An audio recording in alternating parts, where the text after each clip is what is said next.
Welcome to another mid-range computing instructional video. I'm Chris Neely, the author of this video, and I'll be your host.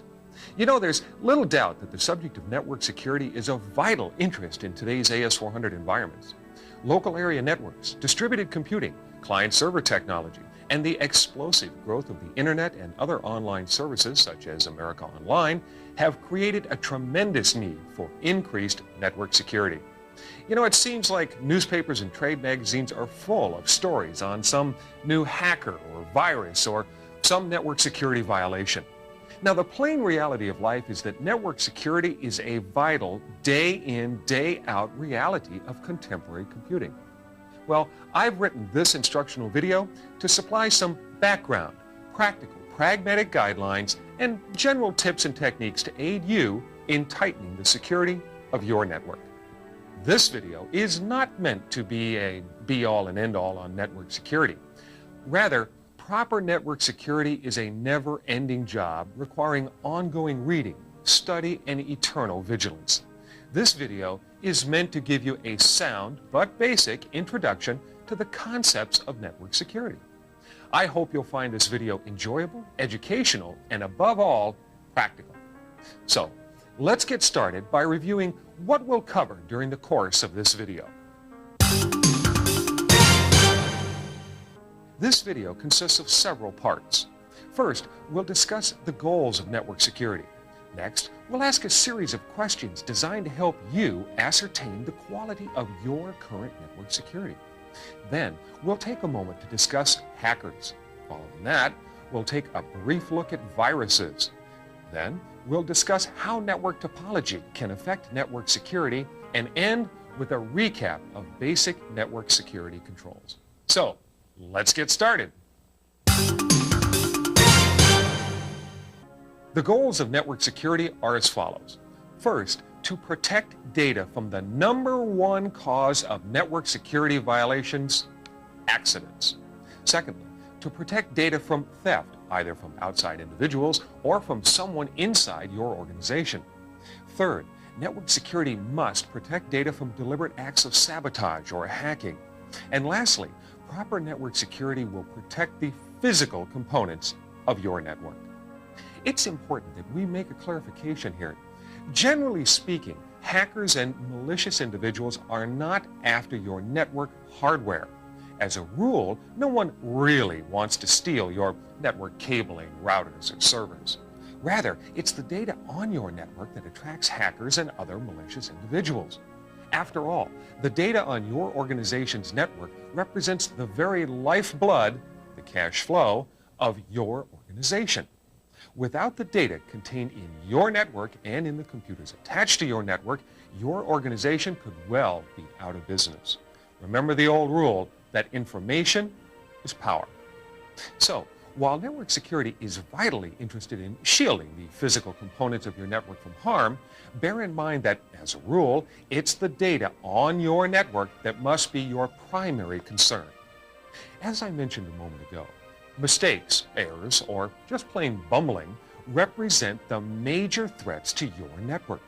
These mistakes can take the form of LAN equipment that isn't attached to an uninterruptible power supply and is therefore vulnerable to power surges or outages, to executing the wrong job or procedure and corrupting data, to someone accidentally kicking the plug out of the wall and taking down a network server or concentrator. Accidents, in whatever form they occur, represent the #1 source of network security violations and should help point out the broader definition of the term network security as used in this video. Now, broadly speaking, network security means just what it says, making your network secure, and as such is not solely concerned with issues such as passwords and sign-ons. Now, let me make it perfectly clear that while passwords and sign-ons are important, I'm recommending that you try and take the larger view that network security involves issues that range from how you deal with your users and other personnel to where servers are physically located, what they're plugged into, where cabling is located, how sensitive data is handled, and other manifestations of a secure network. With these issues out of the way, you'll be free to concentrate on the password sign-on aspects of a properly secured network. So, to recap, The goals of network security are to protect your network from accidents, theft, and deliberate acts, and to protect the physical components of your network. There are a few pointers that we need to review to properly implement the goals of network security, and we'll discuss those next. The first item on my list of pointers necessary to implement the goals of network security is to get educated. Read everything you can lay your hands on regarding contemporary network and data communication security.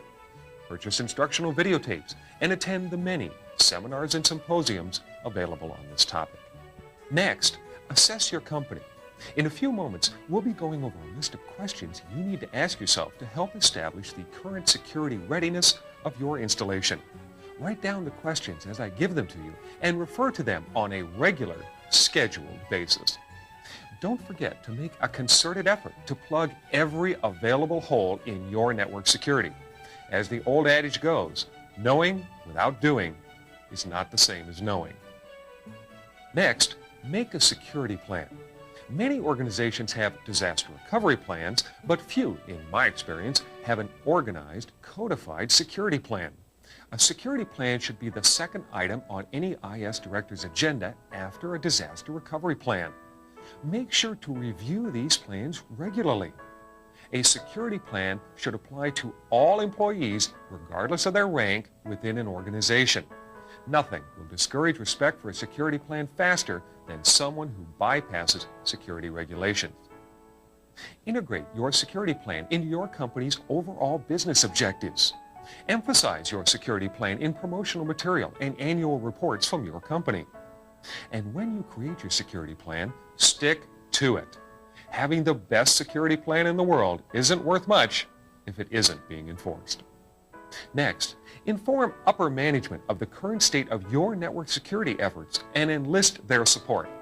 The folks in upper management are probably well aware of the press coverage of network security violations and hackers, so this step shouldn't be too hard. Make sure upper management complies with all security procedures as well. Next, enlist the users. After all, it's really their data you're safeguarding.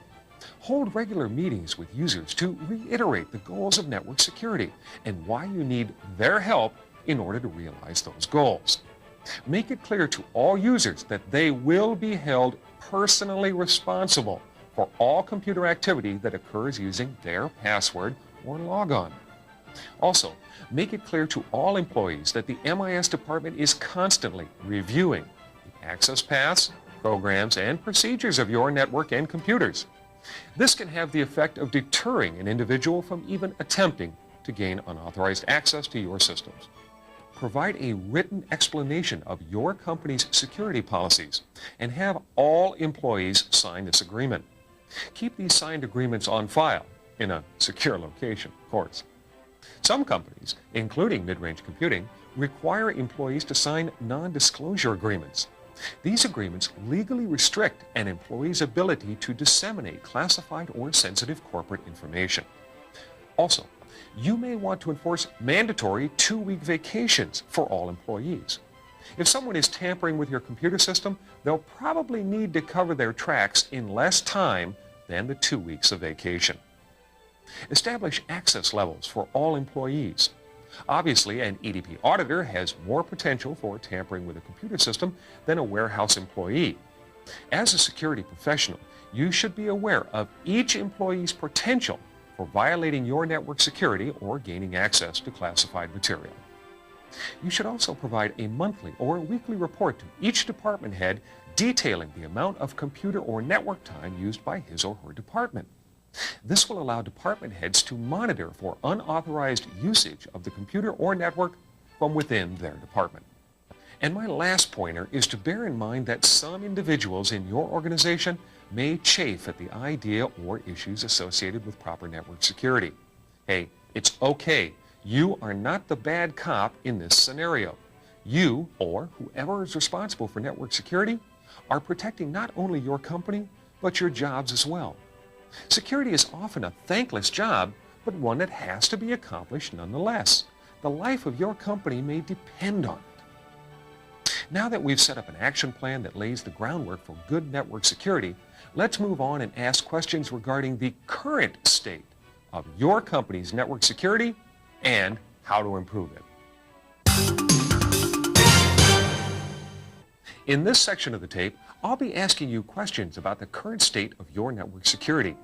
I'd like to suggest that you write each question down as it appears on your screen and review them with your entire IS department if possible. These questions are the result of my personal experiences in network security over the years, as well as standard common sense questions that are an everyday part of proper network management techniques. Now, to reinforce the idea of a secure network, I'll present each question as a lock and a key. The lock represents the question or security issue under discussion, and the key represents a way for you to answer the question or solve the issue. Okay, let's get started. Here's the first lock: understanding how network security can be violated. And here's the key. Network security is violated in the following ways. First, through mistakes, simple human errors. Someone accidentally kicks out the plug to a network server, runs an incorrect job, or accidentally disables a server, router, or other piece of hardware. Or perhaps this person inadvertently gains access to restricted network software utilities and brings the network down, or deletes important data files.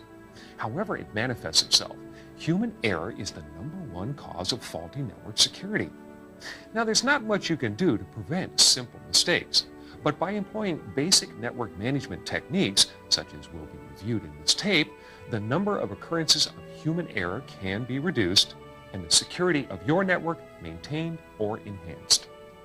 The next way a network's security can be violated is through piracy. An individual or individuals simply steal the data from your network. This can be accomplished through many techniques, ranging from simply walking off with data backup tapes to sophisticated eavesdropping techniques. Good physical security measures, as will be discussed later on, combined with a policy that all network and backup data be encrypted whenever possible, will help reduce this risk.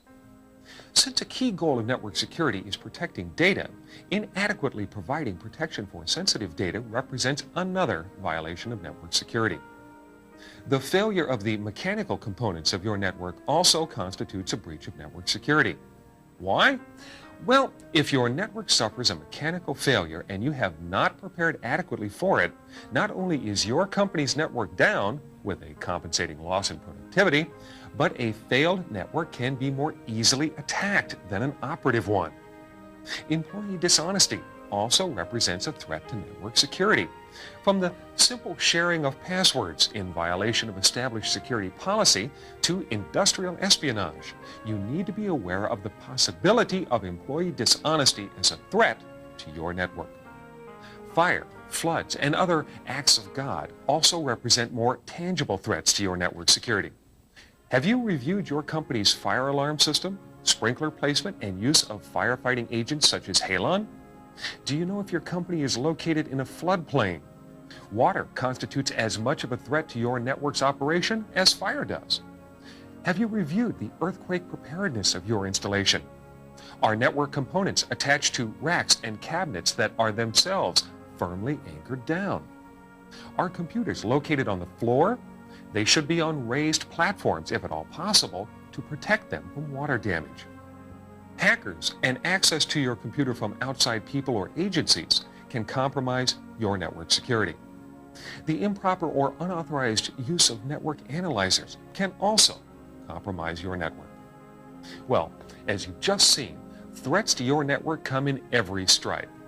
The basic rule of thumb regarding network threats is really quite simple. If your network is not operative and secure, your network security has been breached. Here's the next lock: a regularly scheduled inventory of all of the equipment attached to your network. And here's the key. An inventory serves multiple purposes. First, it's vital to know the operational characteristics of all of the equipment attached to your network.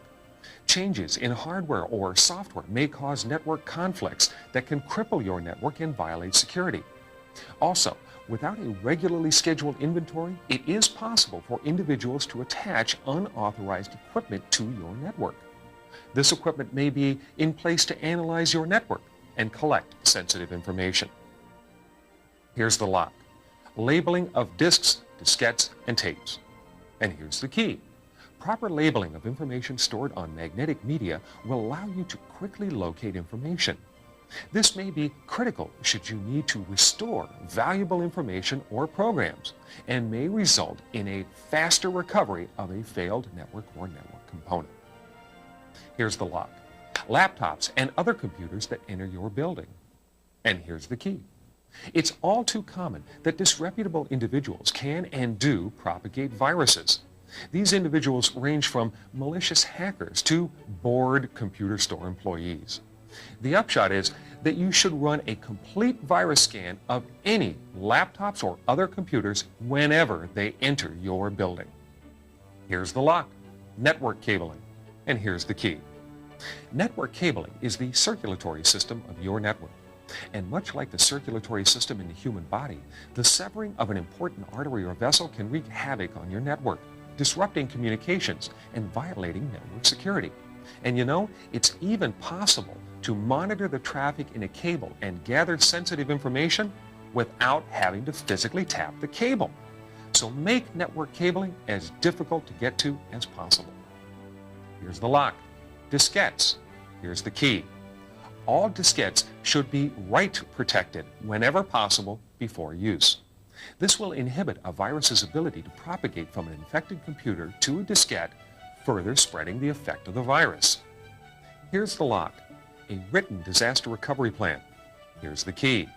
If you're an MIS director, you should have your company's written disaster and security recovery plans in your possession 24 hours a day, regardless of your location, even when attending seminars and symposiums or on vacation. Should a disaster occur, you'll need to be able to recover from it as quickly as possible in order to prevent the continued loss of productivity for your business. Here's the lock. Minimal background checks on new or prospective employees. Here's the key. Your company should run minimal background checks on all employees, particularly MIS professionals. After all, you could be hiring a convicted hacker. And you should be suspicious of any former employer who refuses to confirm or deny that a prospective employee has ever worked for them. For years, a favorite dodge of hackers or those individuals engaged in industrial espionage was to claim to have worked for the IRS, because the IRS would not confirm nor deny that an individual had ever worked for them. So, insist that your personnel department conduct at least a minimal background check on all new or prospective employees. Here's the lock. Screensavers. Here's the key. Keeping in mind that one of the key tenets of network security is the protection of sensitive data, using a screensaver will keep prying eyes from seeing data of this type. In addition, a password-protected screensaver will restrict access to unoccupied terminals and workstations, further protecting your network. Here's the lock. Keylocks on PCs and terminals. Here's the key. Much like screensavers, keylocks will prevent unauthorized access to network workstations and PCs and should be used whenever possible. Here's the lock. Workstations. Here's the key. Unattended workstations are an open invitation to unauthorized network access. All workstations and PCs should be key-locked and powered down at night. Here's the lock. Network and PC backup and restore plans. Here's the key. Most MIS professionals understand the importance of a comprehensive backup and recovery strategy, but few have actually tested their backup and recovery procedures. In many businesses, minutes can seem like hours if files or libraries need to be restored. Make sure you test both your backup and restore procedures. A secure network is an operational network. On another note, PCs should be backed up on a regular basis. Impress upon your users how important the data contained in their PCs is, and how its security is as much their responsibility as yours. And make sure that all unnecessary files are deleted from user PCs. These files may slow backups and cause users to abandon the idea of regular backups. Here's the lock. MIS approval of software. And here's the key. The MIS department should pre-approve every single piece of software in use at your installation. Unauthorized software may contain security-defeating viruses or may cause unanticipated network conflicts. It should be company policy that all software in your installation must be approved by the MIS department before it is installed. Here's the lock. Your computer equipment location is the key. Forbid eating, drinking, and smoking in any area where computers or network equipment is located. One spilled cup of coffee can and has brought an entire computer system to a crashing halt. Remember, your goal is to keep your network and computers operating as needed. Here's the lock. Encryption of stored data. Here's the key. It should be company policy that all data be assigned sensitivity levels and that all very sensitive files be encrypted before being stored on magnetic media. Here's the lock. Workstation memory. And here's the key. Some PC-based applications not only store important and sensitive information, such as a user ID and password, in memory, but these same applications may keep the last image of an application in memory when the application is exited. Someone could very easily dump that memory to disk, print, or screen and obtain sensitive information. Make sure that memory is cleared after every application is exited. Here's the lock. Improper tape storage. And here's the key. Storing sensitive company tapes and diskettes in the trunk of your car or similar location or at your house is not good network security. Issues such as temperature, moisture content, fire prevention, security, and centralized storage make proper off-site storage essential to protecting your network's data. Here's the lock. Required passwords. Here's the key. In many installations, passwords are not required of very senior executives, such as the CFO, CEO, or president. As was mentioned earlier in this tape, the support of these individuals insofar as supporting a comprehensive network security plan is essential. So executives should toe the mark by properly using passwords. Here's the lock. Speaking of passwords, how often are they changed and who assigns them? Here's the key. Passwords should be changed at a minimum every 30 days. Passwords should be at least 6 characters long, and the longer the better, and contain letters and numbers. Upper and lowercase letters should be used if your system differentiates between them. Passwords should be assigned by the MIS department and delivered to employees in sealed envelopes. If users are allowed to select their own passwords, they have a tendency to pick predictable passwords, such as their children's or pets' names, their birthday, month, and date, or the spelling of their name backwards. Here's the lock. Outside agencies that have access to your computer. Here's the key. Many times, banks, credit reporting agencies, EDI customers or suppliers, and so on, have access to your AS400 or network installation. If possible, these outside agencies should follow the same security restrictions and password standards as your company's employees. After all, how do you know that your outside agency ran a minimal background check on its employees? Here's the lock. Default sign-on accounts such as guest, user, backup, or supervisor. Here's the key. These accounts and all other default or pre-installed sign-ons should be deleted whenever possible. They represent known doors into your AS400 or network. Here's the lock. Archive backup tapes. Here's the key. Magnetic tapes grow old. They can also sag or bind to themselves after time, rendering their information useless. Much like wine bottles need to be rotated from time to time in order to preserve freshness, archival backup tapes should also be rotated and recopied according to a timeline dictated by MIS. And remember to properly destroy or erase obsolete backup tapes to ensure that this data is not accidentally restored onto your system or network. Here's the lock. Relying on humans to catch operational mistakes. Here's the key. I'm sure you've seen installations in which only one person was the brain trust for a particular program or system. This situation creates an intolerable security problem. No one person should hold a company's computer system hostage by virtue of their knowledge. All systems and procedures should be well documented, and employees should be cross-trained. Your network and computer system should be automated to the highest degree feasible in your installation. Relying on human intervention to identify unauthorized access, run jobs and procedures, and manage tape and other backup materials not only increases staffing requirements, but also increases security concerns. The MIS department should strive to create an environment in which their time is spent handling exceptions to automated processes and not firefighting or handling routine procedures that could be automated with the application of appropriate hardware or software. Here's the lock. The laws of your state regarding computer crime. And here's the key. Learn the law for your state regarding what constitutes a computer crime. For example, in California, the statute states, in part, that it's against the law to gain unauthorized access to a computer system.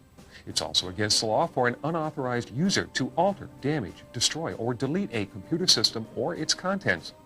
In addition, it's against the law to use a computer system to commit fraud, theft, extortion, or obtain copies of unauthorized material or computer services without permission. Disrupting or tampering with computer systems is also illegal in California. These laws also apply to individuals who knowingly assist others in the commission of a computer crime. Learn the definition of computer crime in your state. Laws and statutes vary from one state to another. Make sure employees know what constitutes a computer crime in your location. This can be a very effective deterrent to crime in your company. Here's the lock. PC keyboard combinations such as Control-Alt-Delete. Here's the key. All keyboard combinations such as Control-Alt-Delete should be inhibited whenever possible. Why? Because many of these keyboard combinations will return a user to the most dangerous place in any network, a C prompt. Generally speaking, most security systems are circumvented at the C prompt, making child's play out of capturing sensitive data or tampering with the operating system of the PC or network. Outside of the MIS department, all access to C prompts should be eliminated if possible, and keyboard combinations should be inhibited. Here's the lock. Network documentation. And here's the key.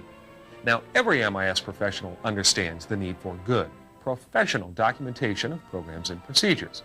But equally important is the documenting of the layout and composition of your network. You can never have too much information regarding the composition of your network. You should keep extensive files containing documentation of all the components and software in your network.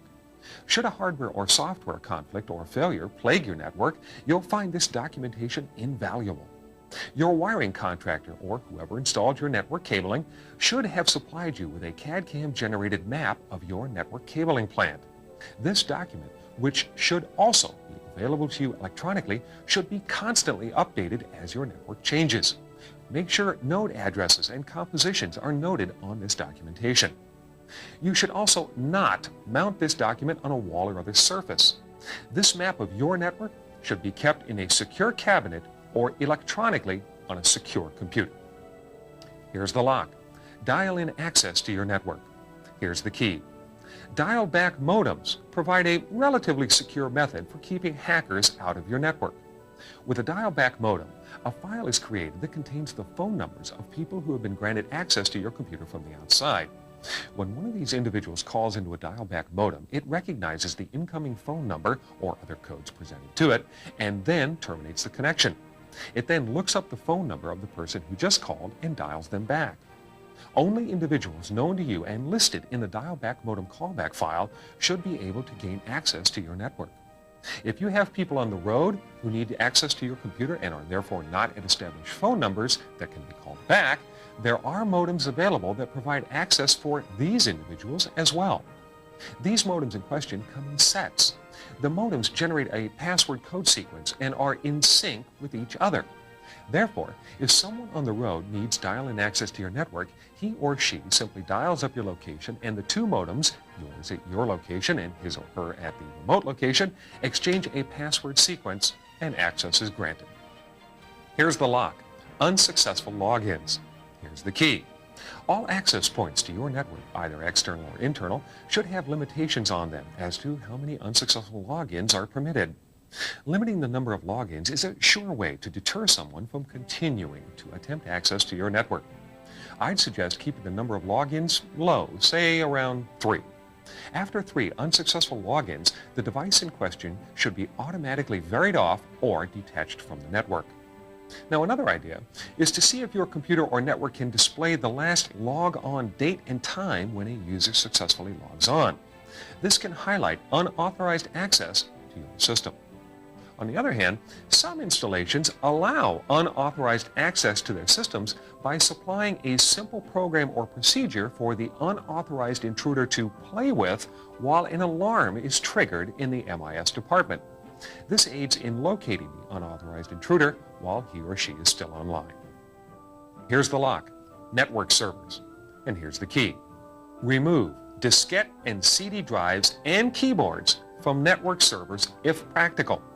Should you need one of these components on your network server, a portable version can quickly be attached.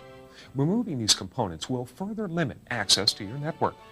Some network operating systems allow you to disable diskette and CD drives, which is almost as secure as physically removing them. Here's the lock: access to sensitive areas in your installation.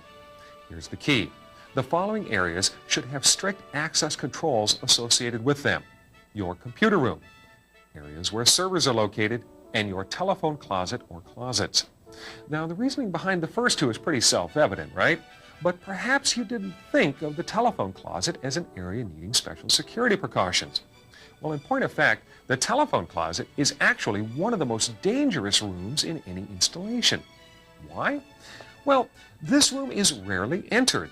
Someone bent on gaining access to your installation could install a TAP or a network protocol analyzer in your telephone closet, access the wiring of your phone system or network, and gather sensitive information.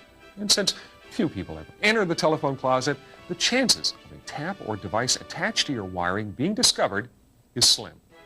The key or combination to this room should be kept in the possession of the MIS director or a designated security officer. Here's the lock: combination and key access to computer rooms. Here's the key: combinations to computer rooms and other access-controlled areas should be changed monthly or after any individual who knows the combination leaves service with the company. For locks with key access, they should be changed every 90 days or when an employee leaves the company. Make sure, though, to change the combination or key lock before an employee who is being fired enters the building on the day he or she is being informed of their termination. Here's the lock: terminated employees. Here's the key: as was just mentioned, all locks or combinations to sensitive areas should be changed before a person being terminated enters your building for work on the day of their termination. This will prevent them from gaining access to sensitive areas of your installation. In addition, their PC or workstation should be taken offline to prevent access to your network or computer. These employees should not be allowed to roam around your installation after being informed of their termination. They should be escorted by someone from your MIS or security staff at all times. This will deter them from gaining access to your network. If the employee in question had remote dial-in access, this also should be revoked before they enter the building on their last day. Here's the lock: an uninterruptible power supply, or UPS. Here's the key: all network components, from servers, bridges, and routers to your AS400, should be attached to one or more UPS. Should a power failure occur, the UPS will allow you to bring down your network and associated computer equipment in a graceful manner while maintaining proper network security controls. And don't forget to place your phone system PBX on a UPS as well. Here's the lock: network component stock. Here's the key: failure of network equipment and its associated impact on your company can be minimized by obtaining written agreements with your suppliers to replace failed components within a specified period of time. This will allow you to limit the duration of the failure and inform users and management of when they can expect the network to return to service. A failed network is not a secure network. If practical, keep an inventory of critical components from servers to network interface cards and cables in your MIS department, although in some cases this isn't practical due to budgetary restrictions. Here's the lock. Computer directories with executable files. And here's the key. All computers in your installation should be configured to limit access to directories with executable files on them. These directories are the #1 target for most viruses. Here's the lock. Couriers. Here's the key. Many companies employ couriers to transport sensitive material and information. Make sure that your courier is bonded and insured, and that your company has checked the references of the courier being used to transport material. Ask for background checks not only on the courier company, but on the individual couriers who will be handling your materials. Here's the lock. Documentation of software changes. And here's the key. All custom changes to your network or application software should be documented before being put in place. This documentation should be verified by the MIS director or other security professionals before the new code is placed in production. I've even seen installations in which contract programmers are restricted from compiling their own programs. Now, the reasoning for this is that it's very difficult to detect a trapdoor, logic bomb, or other unauthorized code when all you have to look at is the compiled object and a listing supplied by the person who wrote the code. It's very easy to write the code in question correctly, compile it, and then generate and hand in a program listing. This is the one presented to MIS management. The individual who is attempting the deception then returns to the source code, adds unauthorized code, compiles the program again, and overlays the new source listing with the old non-violated source listing. The unauthorized object now references the authorized source listing. Of course, it may not be practical for you to limit access to compilers in your installation, but I would highly recommend that before finished code is placed in production, have someone such as the MIS director recompile the code in question and review the compiler listing before placing the code in production. This is especially true of code being placed on a network. Here's the lock.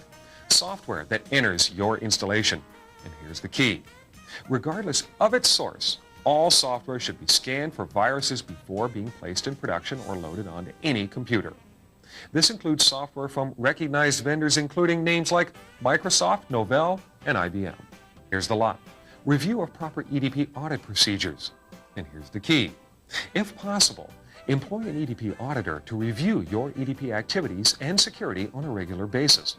If your company can justify the expense, a full-time EDP auditor can be a great asset for ensuring proper network and computer security procedures. Here's the lock. Physical security of your computers and networks from acts of God or other disasters. Here's the key. Review the fire and flood safety procedures, earthquake preparedness information, and evacuation procedures for your installation. Conduct drills to test these procedures. Review the status of your sprinkler and fire retardation systems. Keep a supply of emergency lighting, waterproof covers, fire extinguishers, first aid kits, portable radios, and food and water in your computer room. Keep this material fresh and up to date. Remember, a crippled computer network is an unsecured computer network. Here's the lock. Encrypted passwords. And here's the key. Passwords should be encrypted before leaving a workstation and entering network cabling. If the password is not encrypted before entering the network cabling, it's a very simple trick to capture the password from network cabling using, for example, a network protocol analyzer or a similar device. Passwords coming into your installation from the outside should be similarly encrypted. Make it clear to all employees of your company that they are responsible for anything that occurs under their password or sign-on. This approach helps ensure that employees don't share passwords. Remind employees of this rule often. And by the way, it should go without saying that your network and computer password files should be encrypted. Here's the lock. Trouble reports. Here's the key. Make sure that a report is regularly distributed to all MIS programmers and management that details trouble or help calls. Often, I've spotted program, procedure, system, or security problems or potential problems and resolutions from a trouble report that had nothing to do with the particular program or problem I was working on. As programmers in MIS management gain an experience on a network or system, they can often detect problems and solutions from unexpected directions. This information can be of great help in maintaining the overall security and well-being of your computer network. Here's the lock: network printers. And here's the key. Remember that in many cases, hackers or individuals engaged in industrial espionage are after the data in your network, not the physical network itself. Now, as such, you should route sensitive printouts to secured network printers, thereby limiting access to this material. Sensitive material should be printed on a laser or similar printer wherever possible. Printer ribbons, like typewriter ribbons, can be removed and read. Some individuals have even recorded the sound of an impact printer and decoded what the printer was printing by playing the tape of that printer back at a slow speed. Similarly, photocopies offer a simple way of copying information. If your installation includes very highly sensitive data, you might want to consider limiting access to photocopiers or printing original versions of reports on special paper that is sensitive to photocopying. This type of paper often includes embedded text such as the word photocopied when exposed to the light of a copy machine. Here's the lock: system utilities. Here's the key. You should restrict or remove system utilities which can delete, copy, or alter data, or give access to the operating system whenever possible. You should also highly restrict access to production code libraries. Here's the lock: viruses. And here's the key. Have a regular virus scanning procedure in place for every computer in your installation. Make sure to set up a plan for the scanning of each computer and distribute this plan to users. This will limit the disruption to their work time. Here's the lock: employees who fail to follow security guidelines. Here's the key. Begin by a simple verbal reminder to the individual in question. Remember, though, to write down the fact that you did speak to the individual and note the date, time, and location of the reminder. If this individual continues to eschew proper security procedures, consider revoking their access to the computer system. This will force them to confront you about why their access has been denied. Again, be sure to keep a log of your encounters with individuals who ignore proper network security procedures. Here's the lock: computer and phone room locations. Here's the key. You should make it difficult to locate computer and telephone rooms. Do not place signs on the doors of these rooms. Make them as inconspicuous as possible. Here's the lock: waste paper. And here's the key. All waste paper from your company should be shredded before leaving the building.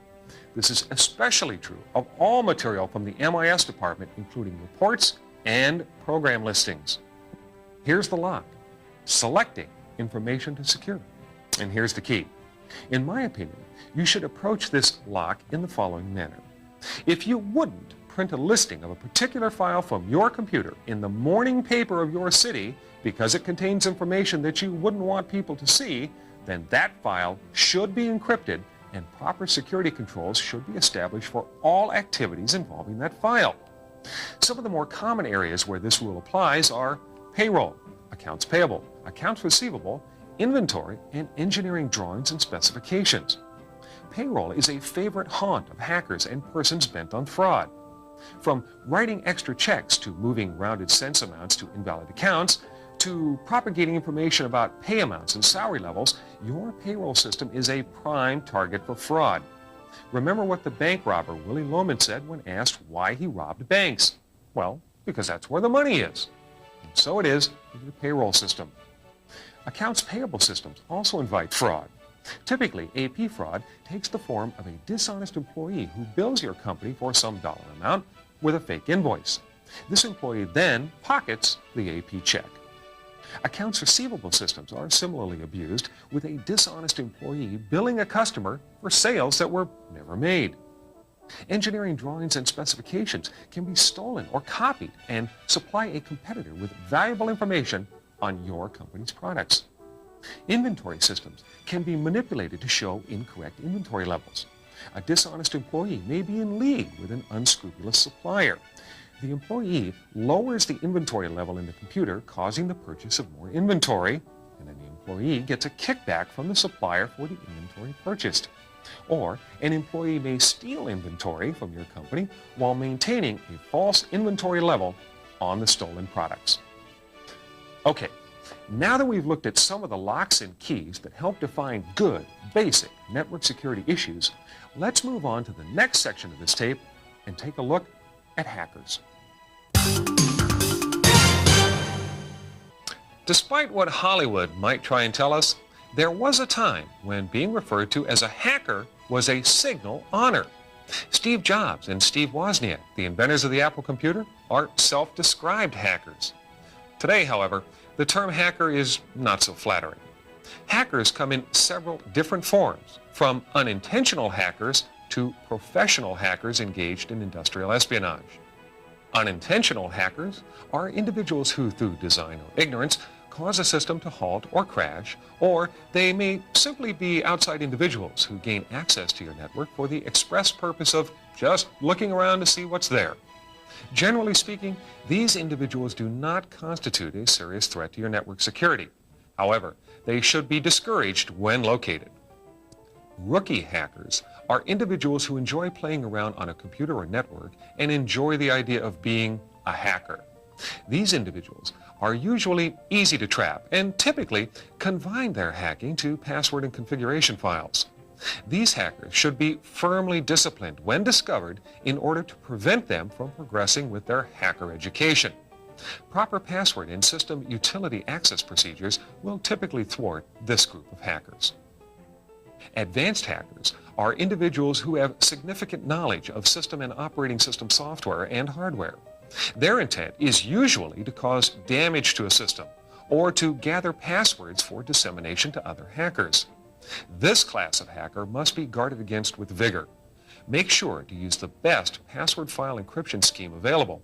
Change passwords often, and consider employing software that asks users accessing the system from outside the building to re-enter their passwords once they've gained access to the system. The last class of hackers are the professionals. You may have read about a hacker named Kevin Mitnick. Mitnick is a professional hacker. He's reported to have altered credit reports of individuals who offended him, disconnected other individuals' telephones, and even gained access to the NORAD computer system. When he did that, it was the basis for the movie War Games. Professional hackers know as much about network and systems operating systems as the people that wrote them. They are typically not hacking into a computer for fun. Rather, they have a specific objective in mind. They can easily evade or defeat network security walls such as security systems, password programs, routers, dial-back modems, and encryption algorithms. The only way to prevent a professional hacker from gaining access to sensitive data on your computer network is to not have sensitive data on a computer that is accessible from outside your installation. As a general rule of thumb, hackers tend to be young, male, Caucasian, obsessed with computers, and extremely smart. In the year 1991 alone, hackers caused an estimated $164 million worth of damage to computers and networks in this country. Every single effort should be made to educate users about the dangers of hackers and to enlist their help in educating anyone who entertains the romantic notion that being a hacker is somehow cool or exciting. By and large, with the exception of unintentional hackers, hackers are criminals in that they gain access to computers or networks without permission, which is a crime in most states, and as criminals should be firmly punished for their activities. Let's now take a moment to look at the scope of computer crimes. Computer crimes come in a variety of flavors, from scavenging to logic bombs. We'll review some of the more common forms of computer crime, starting with scavenging. Scavenging is the process of gaining access to information generated by a computer in order to pass said information on to others. Scavengers glean information from discarded printouts, printer ribbons, and bulletin board and other online systems, tapes, program listings, the composition of test data, diskettes, and simply by listening to conversations. The next type of computer crime is piggybacking and impersonation. Piggybacking takes many forms. In one form of piggybacking, a network node is inserted into an existing network that performs automatic validation of a user ID. In this way, a piggybacker can coexist with another user, piggybacking on his or her ID. Few individuals would notice that there seem to be two versions of themselves signed on to a system or network, and most would dismiss it as a glitch in the system. Piggybacking as impersonation may take the form of an individual posing as, say, a telephone repairman and gaining access to your telephone closet. Here, the individual may insert a terminal, logic probe, or network analyzer to gather sensitive data or passwords for later retrieval. A person may also impersonate another individual, such as a programmer or auditor from another division of your company or another company, and gain access to a computer room or other sensitive location. Or an individual may steal electronic access cards, automatic teller cards, credit cards, or other such material from someone in your organization and then impersonate a person in authority who has discovered the theft but needs the access codes associated with the cards in question in order to verify the identity of the owner and catch the thief. Another type of computer crime is emanation monitoring. An individual who gains access to phone circuits or network cabling can, without compromising or damaging the cable or wiring, measure the electromagnetic pulses of information moving across network or phone cables and record this information for later decoding. Since it is possible to monitor emanations from cables without causing damage to the cables in question, this type of crime may be very difficult to detect. Data manipulation is another form of computer crime. Data manipulation takes countless forms, but perhaps the best known example is the individual who modified a program to take fractions of cents from rounding routines and transfer these small amounts to his bank account. The next type of computer crime we'll review is simulation. Clever computer criminals often create duplicate or simulated versions of an operating application in order to discover ways to defraud an organization. Generally speaking, the intent is to leave the fewest possible tracks, steal information or embezzle money, and then cover up the evidence of their crime. By their very nature, these crimes can be extremely hard to detect. A Trojan Horse is another type of computer crime. Taking its name from the Trojan Horse story of antiquity, a Trojan Horse is closely related to a virus. What happens with a Trojan Horse is that an individual, typically a programmer or sometimes a hacker, will insert code into an application that performs some activity the coder desires, such as code that will delete the entire application system of a computer should the name of the author of the Trojan Horse program be removed or marked as terminated in the employee or payroll files. This type of Trojan Horse is often called a logic bomb. Viruses and worms, a kind of slow-acting version of a virus, often make use of Trojan Horse routines to gain access to computers. These types of computer crime are very hard to detect. Trapdoors represent another form of computer crime. Many coders will insert special code into programs that respond to certain sign-ons or key sequences. This additional code is designed to bypass security or applications design specifications and allow the coder to have free run of the computer. As with Trojan Horses, these crimes are difficult to detect. Well, that's quite a list of computer crimes. And believe me, that list is by no means comprehensive.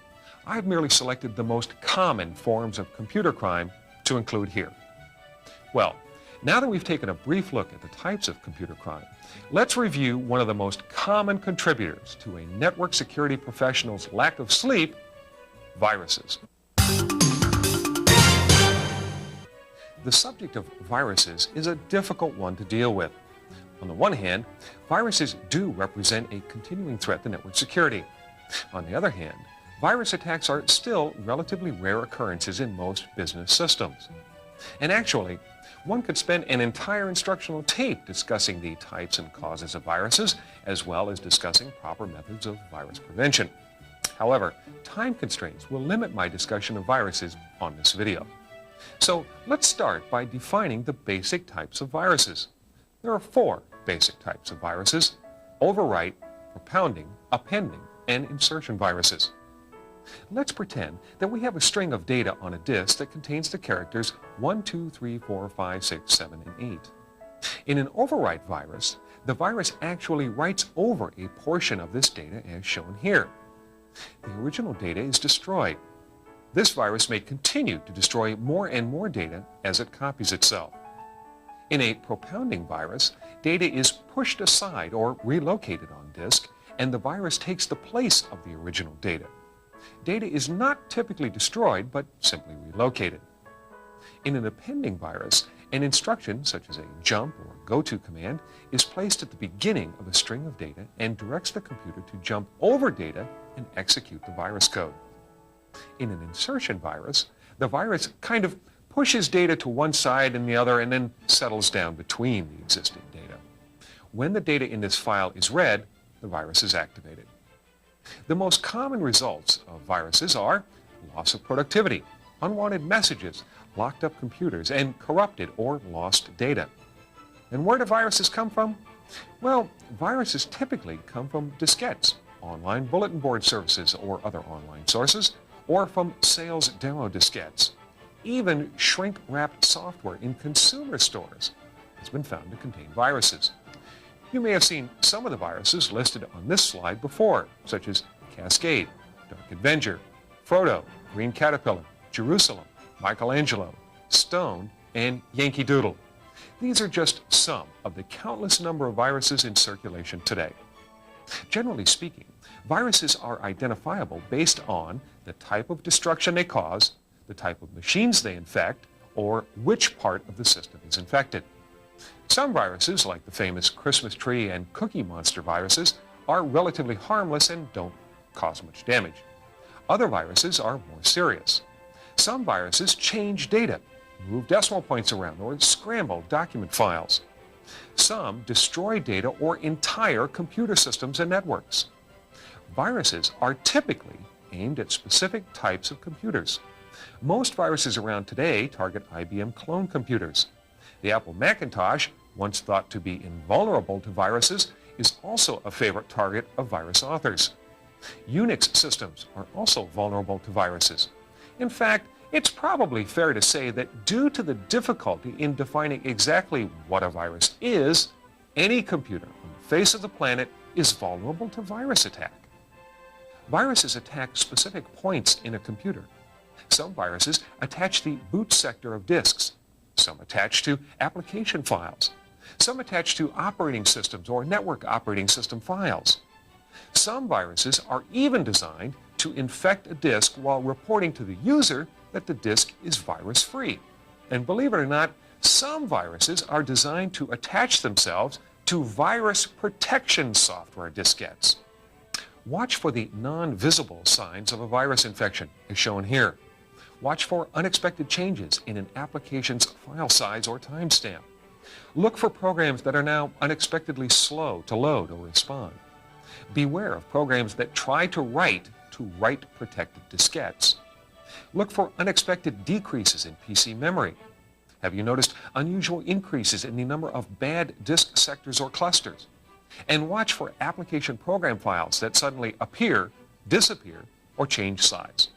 All of these symptoms may indicate the presence of a virus. Well, how can you protect your network and its computers from viruses? The best ways to protect your computers from virus attack include performing regular virus scanning and scanning all new software on a non-networked computer dedicated to this purpose. Write-protect diskettes whenever possible, especially original program diskettes, which may be transported from machine to machine. Use virus scanning software at home. Diskettes from the home area are a major source of business computer virus infections. Avoid running any software that has not been virus checked. And isolate and remove from the network any computer suspected of being infected with a virus. The probability is that your network will not be attacked by a virus. However, virus attacks should not be regarded as impossible, merely unlikely. Take note of the virus protection methods noted here and stay aware of new virus protection software. As with human viruses, an ounce of prevention is worth a pound of cure. Next, let's take a look at how network topologies can affect security.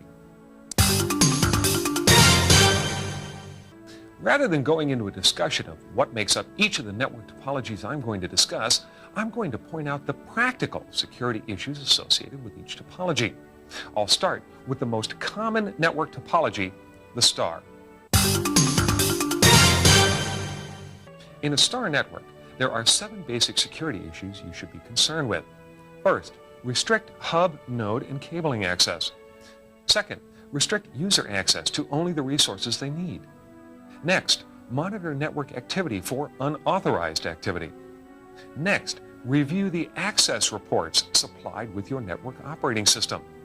These reports may also highlight unauthorized activity.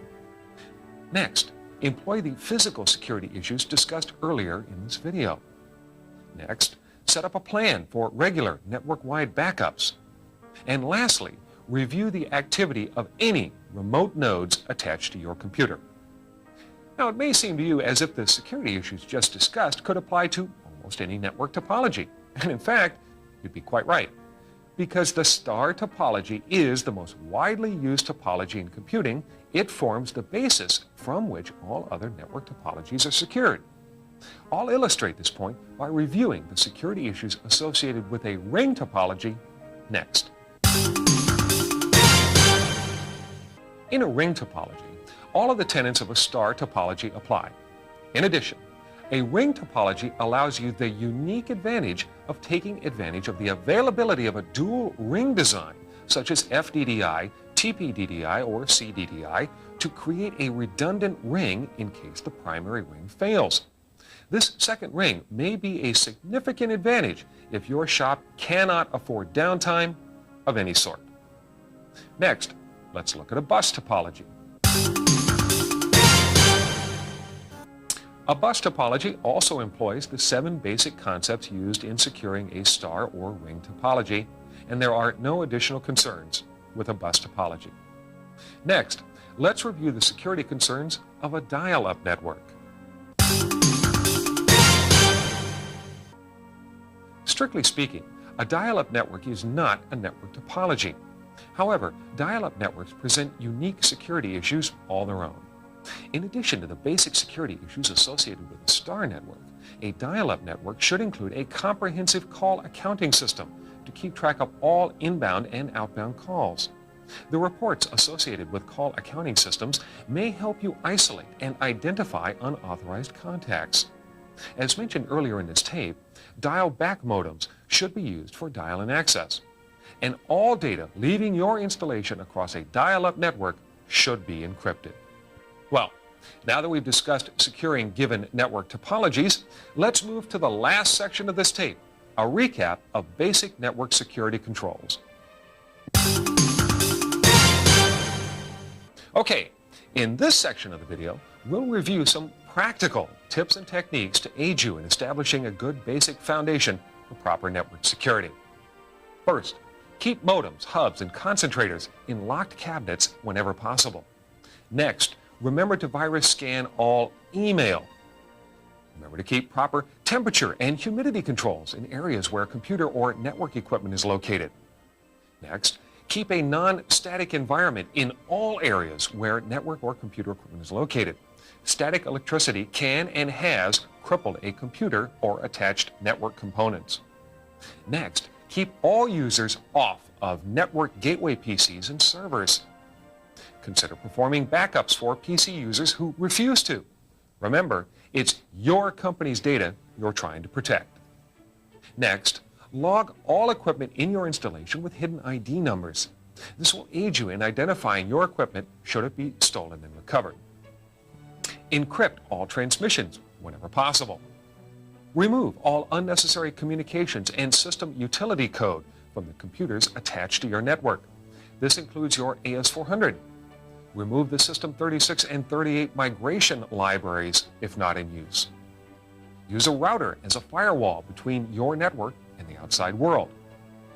Remember to restrict access to outside online agencies such as MSN, Microsoft Network, CompuServe, and America Online. Next, have a central point of network security control and perform all security functions from that point. Users should not have any access to this point. Make sure that there's a backup to whoever is in charge of your network security, and that this person is fully versed in every network security issue in your installation. Keep a written record of all network security violations. You may need this report in order to legally terminate an employee or prosecute one or a hacker. Don't allow users to store passwords and IDs as function or command key macros. And last but not least, don't get too paranoid. Network security is a big issue, but with attention to the details, you should have a smooth-running, secure network for years to come. Well, that concludes this instructional video on the concepts of network security. I hope you've not only enjoyed it, but have learned from it as well. For Mid-Range Computing, I'm Chris Neely. Thank you for watching.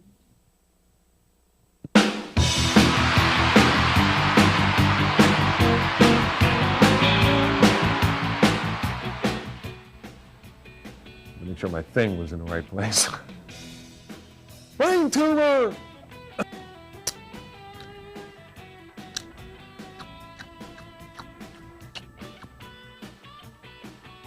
Concepts used in securing a star and or a ring, and or a ring, and or a ring. You can help limit your company's exposure to the types of crime, the types of poo-pop, by following up on the concept of